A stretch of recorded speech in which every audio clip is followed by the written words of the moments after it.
We are here to bring a new type of news show.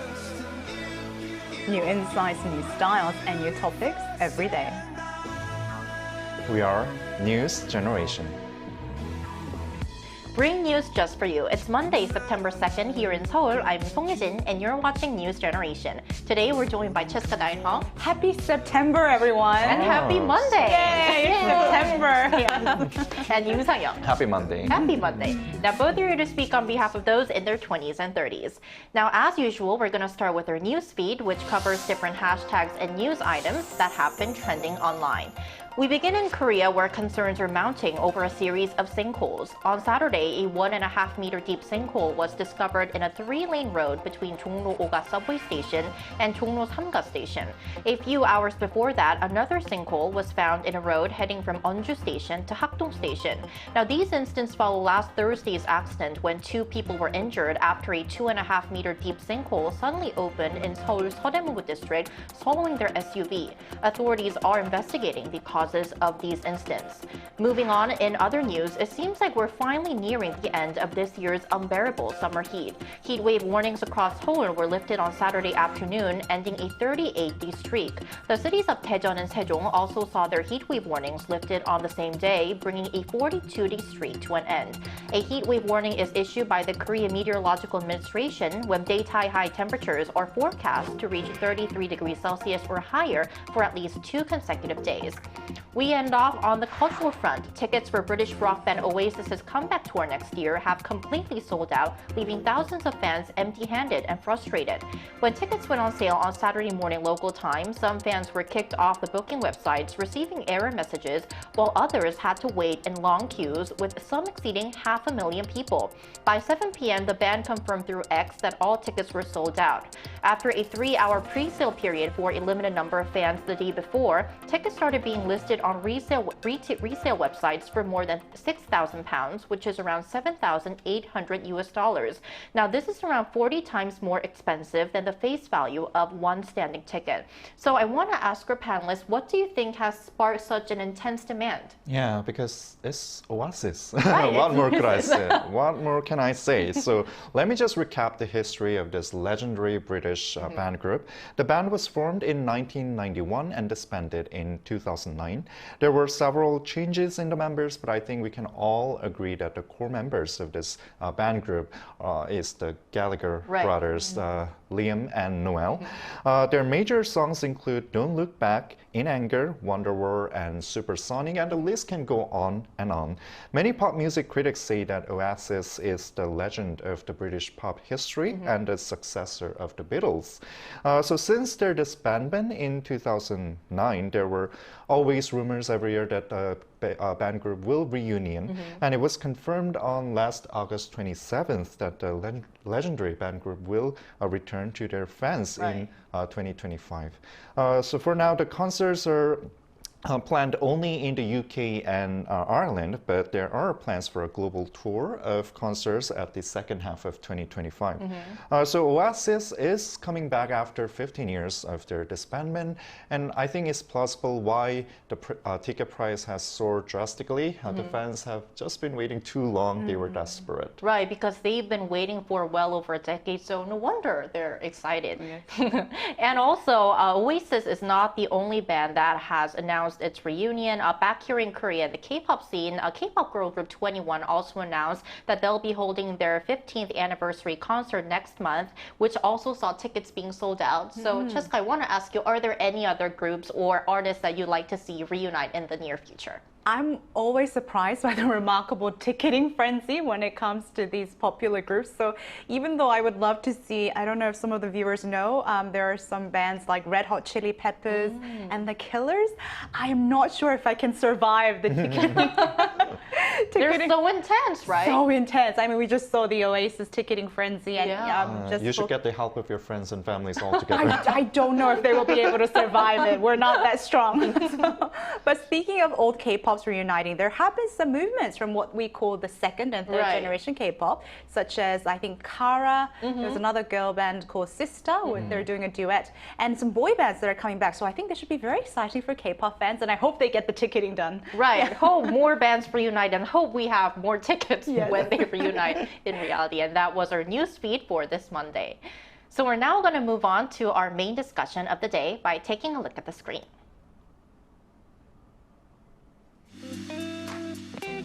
A few months ago, we discussed how the younger generation is into customizing their everyday items, from diaries and bags to tumblers. Now, this trend has expanded even further, reaching into the food and beverage industry. More stores are now offering customers the opportunity to personalize their orders, such as adjusting the level of spiciness or sweetness, or adding a variety of toppings.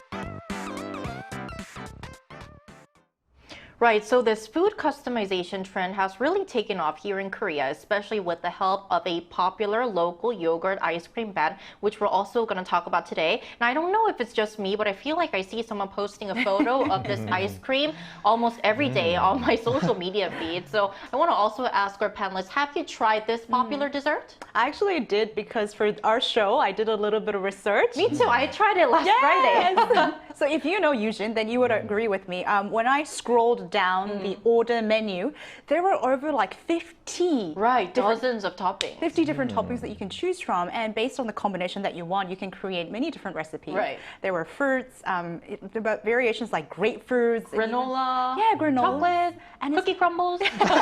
someone's excited. And then even very special toppings like the beehive. Oh, right. Yeah, slices of beehive and then coconut chips, and as you mentioned, multiple cereals. So now it's becoming all social media and entertainment to customize. Yeah. And as you said, upload these photos. And I suppose it hit the niche market of MZers who just love to customize and show it on social media. Right, and we'll talk about the reason why our generation is so into customizing food and beverages in our discussion today. But now, Sang-Yeok, can you give us more examples other than this yogurt ice cream that our generation loves to customize? Yeah, sure. So in the same vein, buffet franchises are once again gaining popularity thanks to the MZers. So here in Korea, buffets like Vips and Ashley were once faced with profit loss due to the high inflation.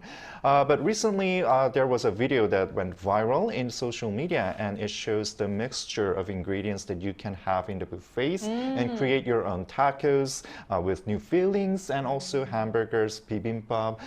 And so this kind of all new mixture of ingredients shows that the customization or the personal customizing food itself is a huge trend here in Korea as well.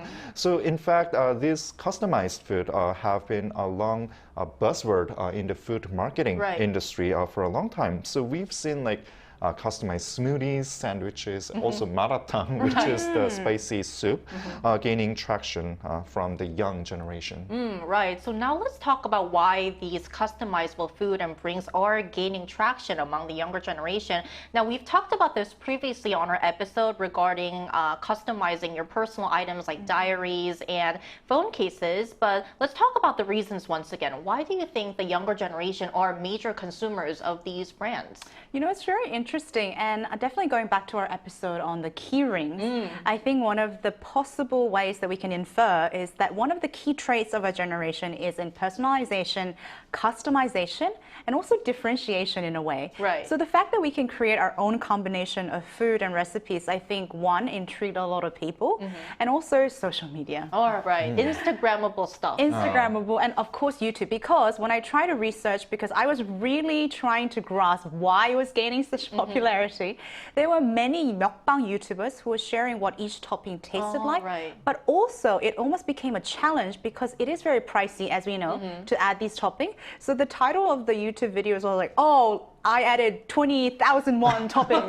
I am going up to 50,000 won. Let's see what I got. Look at what I customized. Exactly. So it was almost becoming like a heavy element of entertainment, more than customization, in my personal opinion. Yeah. Right. As Cheska mentioned, this seems to have gone beyond just the food trend, enjoying your food and beverages. It's almost like a game or a sort of entertainment or even a viral social media challenge where you can kind of share how creative you can be when it comes to customizing what you eat, right? Yeah, that's right. So just like Cheska mentioned, now for the MZers, eating itself has entered into the domain where we enjoy the eating itself. Not just fun. the taste, but also how you enjoy it. Pursuing the visuals and the joy that you can get from the eating. So the so-called ditto consumption is spreading across the youth. That is purchasing the items or services following other people's options. Right. And the MZers are also making creative food products. If I just give you some examples, such as putting ice cream in blue soda. The name is Dicapo, which is a drink that you can create by mixing Sprites, ice creams, and several jellies. It was a big hit recently among the teens. Yeah. For your information, the word Dicapo comes from the item which is used in Fortnite. It's a blue potion. So I think that's why the people gave the name Dicapo. That is so creative. It's really creative. Yeah, if you look at it, it really looks like a blue potion. Yeah, I actually saw photos and Yeah. videos of the drink, and it really resembled like the game potion you see wow. on a mobile game. Yeah, so I tried it, but it tastes really nice, but it seems like it's not really good for your health. But still. That's why it tastes so good. Yeah, Sangyeok. that's why it always tastes so good. So these examples show why this personalized and new mixture of food is garnering popularity here. Right. So as much as it's garnering popularity here in the country, I want to also ask our panelists, because you're part of the younger generation. Yes, we are. Do you have any creative or innovative ways you customize what you eat? You know, I am actually at the forefront of Subway. Oh. It's my almost go-to. People, my friends know this. I almost have it every day. The sandwich bread, The right? sandwich brand, yes. And it's not so common in Korea, but in the States, they have these salad bars in almost every corner of the grocery store, small or large. And you can choose from greens to toppings to dressings to whether if you want it chopped or just tossed. Everything. Everything, yeah. It's very American. They cater to your every need and customize everything. I really loved it. For me, what I liked was not so much the customization, although that is a great benefit, but it was actually being able to see what goes into my food. Are you kind of skeptical about what goes inside your food? I just want to be aware, yeah. I just want to know that what kind you're of jellies are going in if I'm drinking like Fortnite drinks. But, so I think that was something that was very interesting for me. But actually, speaking of the Korean meals, I also kind of thought that bibimbap in a way can be a customizable food because you can pick and choose which vegetables. Yeah. How much red pepper, pepper paste you want. Exactly. And if you think about it, maybe the Korean cuisine where we have the rice, the base, and then the banchan, The side. customized, can be seen as the ancestors of customizable eating tradition. Yeah. Maybe Korean food is based on customization. Yeah, maybe. Now, It's one way to think about it, I think. yeah, that's really enlightening. Now, Sangyeok, do you have any recommendations for our viewers? Well, actually, I prefer to taste the originality of the food. But when Yoajang, the yogurt ice cream, first came out, I was really amazed because it tasted really nice. So there are always like the two ingredients that I always add whenever I order the ice cream, and those are the honeycombs, the beehives, and the fresh frozen mangoes. So just to make a disclaimer here, I didn't get any sponsorship from the company, but to be honest with you, the fruits that the Yoajang has for their ingredients are really fresh, as well as the beehives. It's even sweeter than the several drizzles of honey. It really gives you that authentic taste in your mouth. So I think, with that being said, so I think the Yoajang will be my best pick here. Okay, hope our viewers get to try what our panelists recommended. Now, we've talked about the trend here in Korea, but now we also asked our viewers what are some popular customizable food items in their country. And here's what 3 of them said. If we look at the comments, Benny-D97 says, in the Philippines, customized desserts like cake and yogurt as well are super popular. Leonteo93 says, here in Singapore, nasi lemak, which is a fragrant coconut rice dish, is often served with sambal, spicy chili sauce, fried anchovies, peanuts, and hard-boiled eggs. Customers can customize their nasi lemak by adding or removing ingredients like chicken, beef, or fish. Sylvian Mujike official says, in the USA, according to this website I found, the most popular dessert as of this year is surprisingly pie in a variety of versions. So we can see that a lot of other countries have their own customizable food and drinks. Now, back here in Korea, the customization craze has become so big that it has even pushed brands to release new recipes that weren't originally on their menus, but were actually customized menus by the consumers, right, Cheska? Yeah, and I think drinks have always kind of led this trend because if you remember back in the days, people would come up with like Starbucks customizable menus. And share their recipes online. Exactly. calling like Shrek, Godiva, like Bosavia, and they have crazy recipes. So I don't think it's something new, but I do think the taste trend is obviously changing. So like there's the mini pearls that are happening right now, and there's something called 아샤추, which is like adding a shot of espresso into your iced tea. But it was so popular that some companies actually developed this as a menu. So companies are definitely catching up. Right. So we've taken a look at the consumer side and the producer side as well. So for more on this trend, we're now going to invite an expert to our talks after a short break.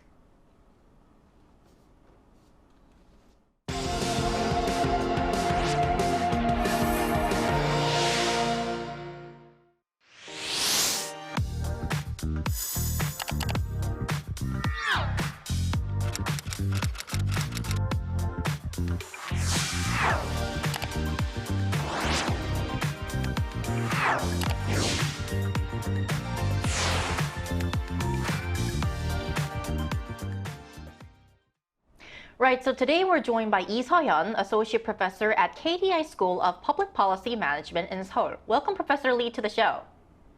Hi, good morning. Thanks for having me. Good morning. Thank you for joining us. So our first question for you is, would you agree that customization has become a key trend among the younger generation when it comes to food and beverages? Yes, indeed. Actually, there has been a shift from mass production towards personalization of goods and services in general. For example, we've enjoyed personalized travel packages, customized furniture, and music streaming services from many years before. And customers actually value the ability to personalize their orders to suit their preferences and needs in many areas. And this was enabled by the technological advancements that makes the producers lower the cost of those customization. And actually, the food and beverage industry has seen the same trend over the past few years, and especially for the young people who are highly responsive to these trends. And they enjoy build your own pizzas, salad bowls, sandwiches, and smoothies, as you mentioned earlier. Professor, we kind of talked about this on the studio before we started, but customizing your meal, like adding these extra toppings, it can be very, very pricey rather than ordering a standard menu. But younger generation are still driven to do this. What do you think is driving them to spend these money on customizable option? Yeah, first of all, they value experience over possessions. And customization enhances the experience by making it more interactive and engaging when they consume. And they're willing to pay a certain amount of money to enjoy such an experience. And as you earlier mentioned, social influence has played a key role. They showcase their personalized products on platforms like TikTok, Instagram, expressing their uniqueness of their consumer experience. And importantly, I think relative to other consumer products and services like furniture, travel, food and beverages are less expensive so that they can still enjoy customization within their budget. I think those are the main driver of such a trend. Okay, Professor. So we earlier discussed about these similar trends have popping up before here in Korea's food industry, such as customizable smoothies, sandwiches, and we also have the maratang soup. Then why do you think this trend is booming up once again? Yeah, actually, I think there has been a continuous cultural shift towards this customization in many areas, and the new trend in like food and beverage industry just reflects a sustained change in consumer culture and behavior. And faced with the growing levels of competition, companies actually want to maximize their profits by offering customized products and charging a premium for that. They can differentiate themselves in the crowded markets and increase customer loyalty, as consumers are likely to form a connection to a brand when they enjoy such a thing. All right. Thank you, Professor Lee, for your time today. We really appreciate it. Thank you. Thank you. Right, so as Professor Lee mentioned, customization or personalization is huge right now, but we all know that food trends tend to move very quickly. So ending off, what do you think will be the next big trend in the food and beverage industry? You know, I'm all for creativity to flourish in the food market. After all, they must have done so much research Right. to figure out what can be the next Dedication, What can- coming up with all the topics. Exactly, because as Sang-yeok made the list, there have been so many Yeah. food trends already. So I'm all for that. But I think it's important to know that these trends can be very fickle and seasonal. So I'd be very careful to commit too much if you were doing a business. But also, based on that, it's seasonal and autumn is just around the corner. So I'm assuming something like maybe like chestnut ice cream or something related to that like would be really nice. yeah, or like a persimmon shape. Oh. Something. That's what I'm thinking. Yeah, Yeah. very Okay. creative ideas yourself. Thank you. Thank you. Well, do you have any more creative ideas, Sang-yeok? Actually, no, I'm out of creativity, but I totally agree with what Cheska said. We have seen a list of trendy foods for the past decades in Korea, such as like thick macarons, giant pasteles, and right. today we have the tanguru, which is the sugar-coated fruits in sticks. So for now, I'm just wondering what will come next down the line, and if I know the answer, I should better open my own franchise business. And we can taste it and then we can talk right. about it on NewsGen Yes. once Right. more. All right, that's all from us today, but NewsGen will be back tomorrow at 9:30 a.m. Korea time. Special thanks today to Cheska Daina Pleasure's always mine. Thank you. and Im Sang-yeok. Thank you very much. Thank you. And thank you everyone for watching, and we'll see you tomorrow. We are News Generation. And